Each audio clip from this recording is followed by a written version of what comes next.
A los 91 años murió la semana pasada Jean-Luc Godard, que es uno de los pilares de la historia del cine. Para hablar de su obra, de su vida y de su legado, invitamos a Wilmar Umpierre, periodista, crítico de cine, integrante de esta casa, a venir a conversar un poco sobre Godard, que creo que te encanta. Bienvenido, Wilmar. Gracias. Me mandaste deberes para hacer, me hiciste trabajar durante una semana prácticamente. Y vos me hiciste trabajar hace unos días para la letra chica también. Devolución de gentilezas en todo caso. Claro, pero estaba bueno conversar un poquito, más allá de las noticias de la Sí. muerte de Godard, que también era como, bueno, sigue vivo este Sí, hombre, sí. que llegó a los 91 años. Bueno, ¿por qué es que se dice que fue el maestro, uno de los maestros del cine?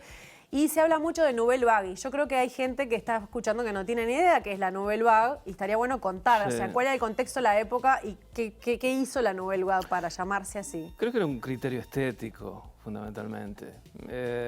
Hay que pensar en la Europa de posguerra, una Europa que estaba por un lado destruida, pero que por un lado estaba resurgiendo económicamente, Plan Marshall, etcétera, etcétera.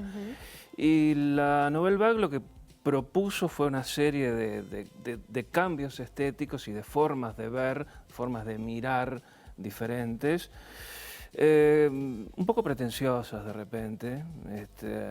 Hoy uno lo ve con el ojo de hoy, con el ojo del siglo XXI, y lo ve extremadamente pretencioso, Sin duda, probablemente. sin duda. Entonces uno dice, bueno, hay que entender el contexto histórico, Claro. hasta el contexto económico de aquel momento, cómo se filmaba, de qué manera se filmaba, qué historias se ¿Qué contaban. historias? Claro. Entonces uno se ve con la disyuntiva de decir, bueno, era otro mundo, realmente era otro mundo, se contaban otras historias y se contaban otras historias de otra manera, punto. Y Eran ahí criterios apareció estéticos. un tipo como Godard a contar unas historias. Podemos separar los cambios que hizo, ¿no? Estaría Sí. bueno explicar por qué es que se dice que fue uno de los nombres más importantes del cine. A nivel de lo formal, ¿no? Sí. De los planos, Sí. y a nivel del contenido, de las historias que se contaban. Claro, él vino, yo leí hace unos días una nota, creo que fue en Brecha, que el título era Adiós mundo feo, que él lo escribió en algún momento. Es un tipo que con sus 90 y algo de años, en realidad estaba muy bien y estaba muy bien de cabeza, Sí. pensaba muy bien. Su muerte no fue un accidente de la existencia, él lo quiso así, vivía Sí. en Suiza. Vivió en Suiza, tuvo un suicidio asistido en Exacto. épocas que se está discutiendo acá la eutanasia. Exacto, y él estaba aburrido, porque esa es la realidad, lo decían sus familiares, estaba aburrido. Él se aburría de su obra, cada película de él era una película que se peleaba con la película anterior. Sí. Y él decía permanentemente que se aburría si estaba más de una película haciendo lo mismo.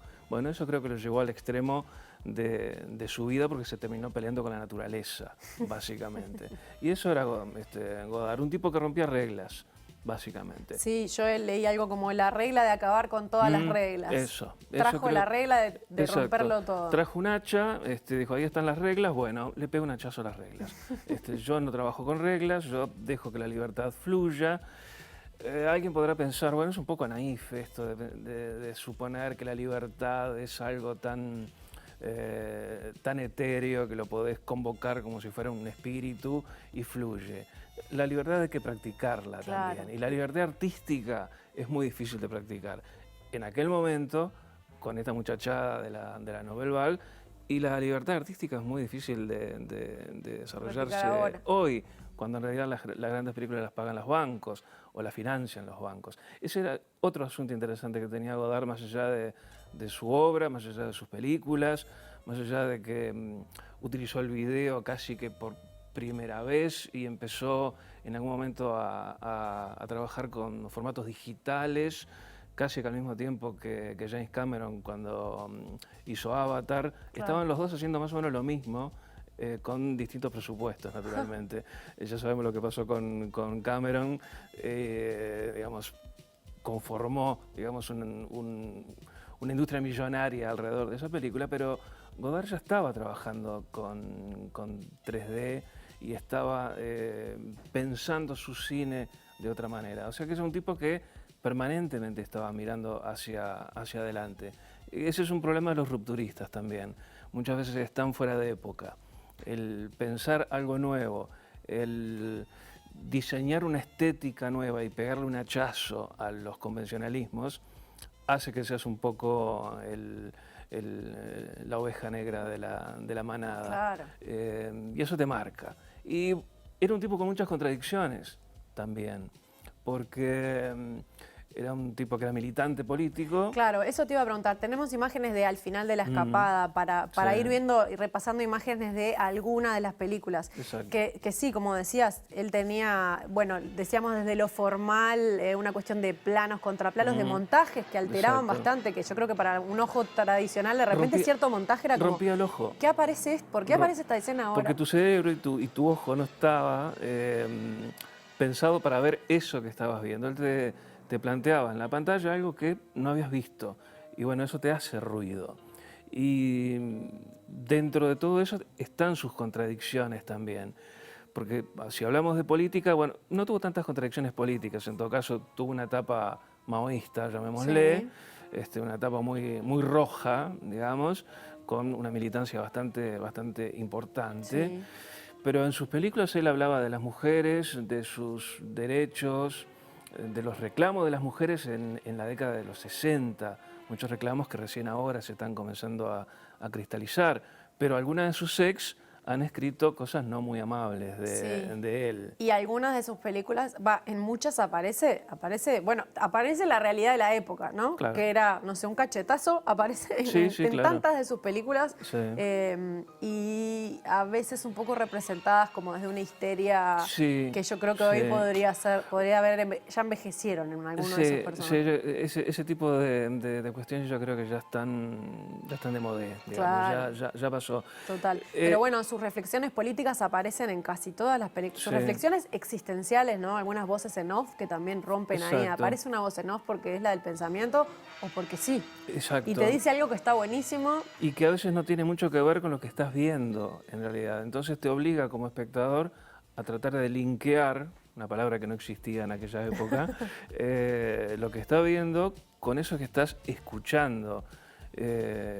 Ahí creo que él tenía un eje de torsión, digamos, donde permanentemente estaba desafiándote como espectador a que realmente mantuvieras la atención, pero que no te fueras a descuidar un instante porque algo podía ocurrir, no como ahora que podés estar viendo algo en el sofá de tu casa, levantarte, pasar a la heladera, mirar el celular. o el celular, me viene un sarampión cuando lo pienso, pero bueno, es algo que hoy ocurre y hay películas que en realidad dejas de verlas durante 10 minutos, volvés de la heladera y en realidad no pasó mucho desde el punto de vista narrativo.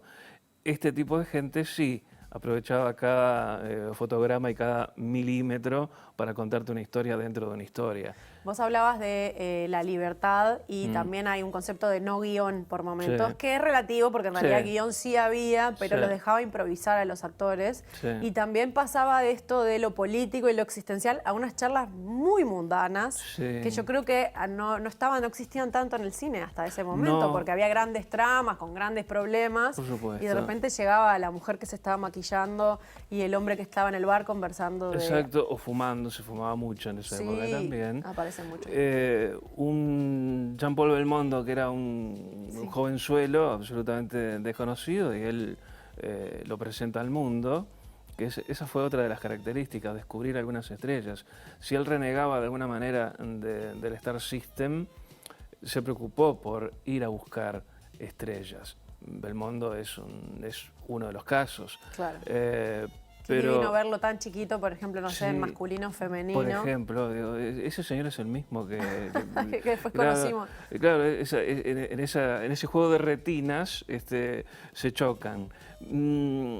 Les hacía hacer a los actores o los desafiaba de alguna manera a ir un poco más allá, de que aportaran algo de ellos al trabajo. Sí. Y creo que ahí sí entraba el concepto de libertad.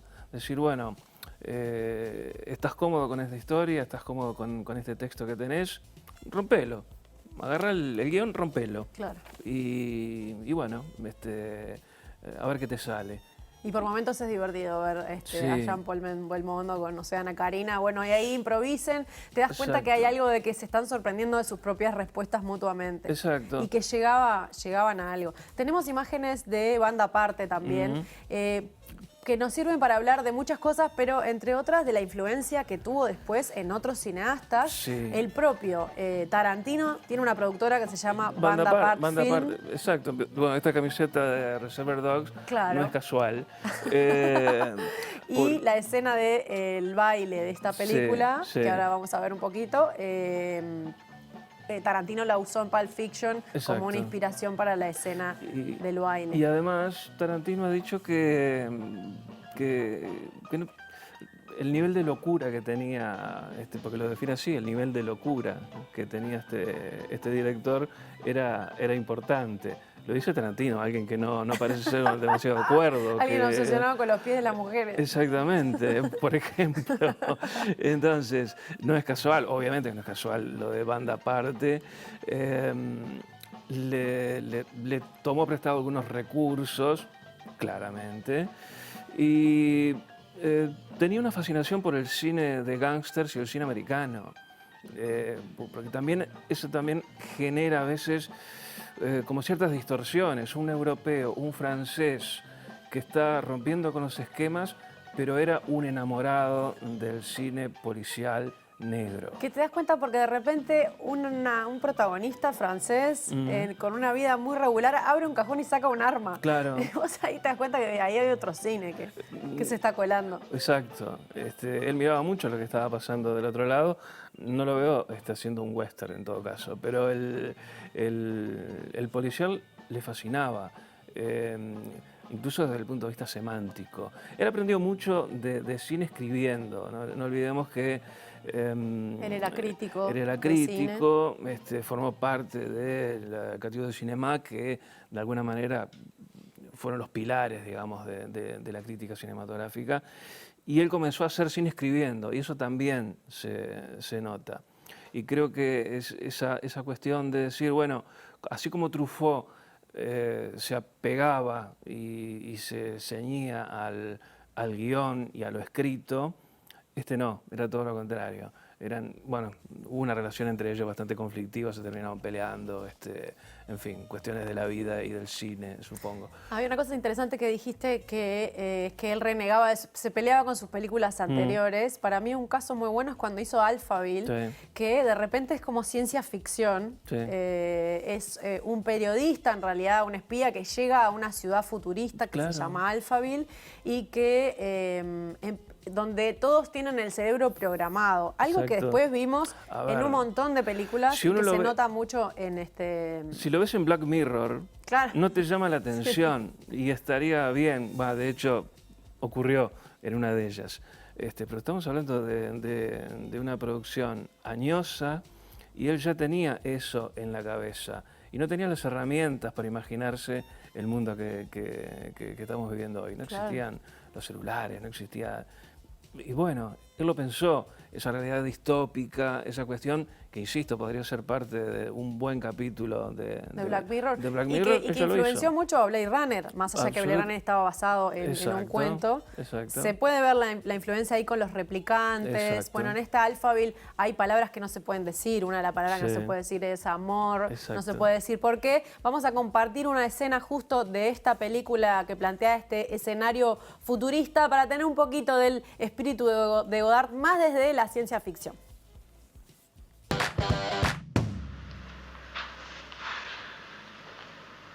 Je voudrais partir avec vous dans les pays extérieurs. Mais j'ai peur.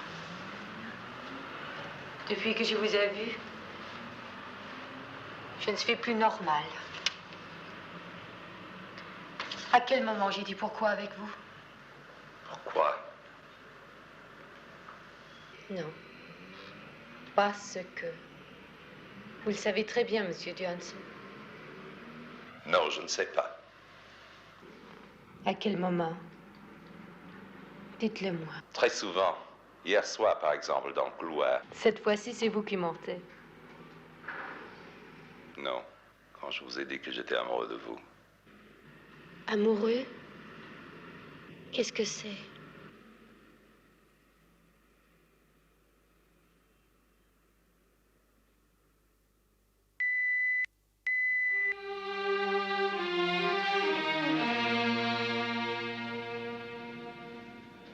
Ça. Non. Ça, je sais ce que c'est. C'est la volupté. Non. La volupté est une conséquence. Elle n'existe pas sans l'amour. Alors l'amour, c'est quoi?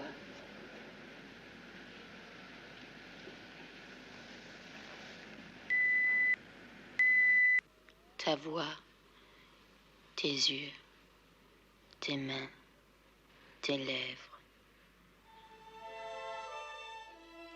Nos silences, nos paroles. La lumière qui s'en va, la lumière qui revient. Un seul sourire pour nous deux. Par besoin de savoir, j'ai vu la nuit crier le jour, sans que nous changeons d'apparence. Ô bien-aimé de tous et bien-aimé d'un seul, en silence ta bouche a promis d'être heureuse. De loin en loin, dit la haine. De proche en proche, dit l'amour. Par la caresse, nous sortons de notre enfance. Je vois de mieux en mieux la forme humaine.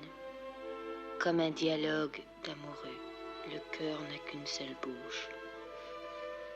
Toutes les choses au hasard, tous les mots dits sans y penser, les sentiments à la dérive, les hommes tournent dans la ville. Le regard, la parole, et le fait que je t'aime. Tout est en mouvement. Il suffit d'avancer pour vivre, d'aller droit devant soi, vers tout ce que l'on aime. J'allais vers toi, j'allais sans fin vers la lumière. Si tu souris, c'est pour mieux m'envahir. Les rayons de tes bras entr'ouvraient le brouillard. Pasaron casi 60 años de Alphaville con esta idea de la ciencia ficción, de las palabras Sí. que no pueden decir y con eso de la fotografía de los focos que me parece alucinante. Ella es Ana Karina, que fue pareja Fue de él durante pareja 6 de él. años. Hay gente que dice que fue la princesa de la Nouvelle Vague, Sí, que sí. lo inspiró. Sí, después hablé un poco mal de él, pero Sí, bueno, sí. ¿a quién no le ha pasado? Y ella dijo, porque en películas posteriores estaba Brigitte Bardot, que Sí. frases que ella le dijo a él en la vida real aparecían en boca de Exactamente, sí. otras. Las mujeres son un capítulo aparte. Eran un problema para este muchacho, Sí, evidentemente. había un desnudo por película además. Exactamente. Bueno, tenemos poquito tiempo, pero queríamos repasar imágenes de Weekend, que es Sí. una de sus películas un poco más acá en el tiempo, en Sí. colores, no me parece nada menor, Sí, porque en él sigue color. filmando mucho después. Obvio, y además es del año 67, el mismo año de La Ginoise, que fue una película un poco más maoísta, digamos, pero Claro. en Weekend ahí tenemos otro intento de reflexión sobre la sociedad francesa, sobre la sociedad burguesa, y esa pareja que se toma un fin de semana de vacaciones y se van a la campiña en un auto muy lindo, en un texto basado en un texto de Cortázar, en detalle no menor, y un paseo de fin de semana de una pareja aparentemente común y que termina con cuestiones como canibalismo, por ejemplo. Era muy difícil de tratar eso. Y repito, año 67. Sí. Ahora vuelve, Estaba- ahora estuvo en el Festival de Venecia, una de canibalismo, Exacto. genera como un revuelo. Exacto, y esto lo estaba haciendo en el fin de los 60, flower power, una cultura del amor, el hipismo que estaba del otro lado del charco, del otro lado del océano. Y bueno, hay un guiño a Berman también en Weekend, hay un guiño a Persona, la película de Berman, al inicio mismo de la película. Y pensemos que era nada más que 2 años después de la escena que vimos recién. Exacto. Y se ve muy diferente, era como que se reinventaba todo el tiempo. Exacto. Bueno, para terminar, digamos, ¿dónde se pueden ver? Muchas de estas películas se pueden encontrar en la plataforma Filmin. Sí. Algunas están en Prime Video, algunas estuvieron en Netflix y las sacaron. Pero mayormente hay muchas en Qubit y en Filmin sobre todo. Sí, sobre todo. Yo creo que hay que ir por ahí. La obra está dispersa, no hay un lugar donde una plataforma determinada que uno pueda ir y ver la obra de Godard. En Filmin creo que está prácticamente todo lo que hay que ver. En alguna otra, como Drix, por ejemplo, hay también suelta alguna película, pero hay que ir por ahí. Sí, hay que ir por ahí además con eso, ponerse en la época, con la paciencia del tiempo de esa época y con la curiosidad que genera volver a... Y no ver el cine, ese cine, con la cabeza y con los ojos que tenemos hoy, fundamentalmente. Totalmente. Wilmar Unpierre, es un placer haber conversado contigo, seguiría hablando de esto. Muchísimas gracias. No, el agradecido soy yo y me hiciste trabajar, repito. Después nos pasás la factura. Exacto. Gracias. Nos vamos a una pausa y seguimos con más Correcámara.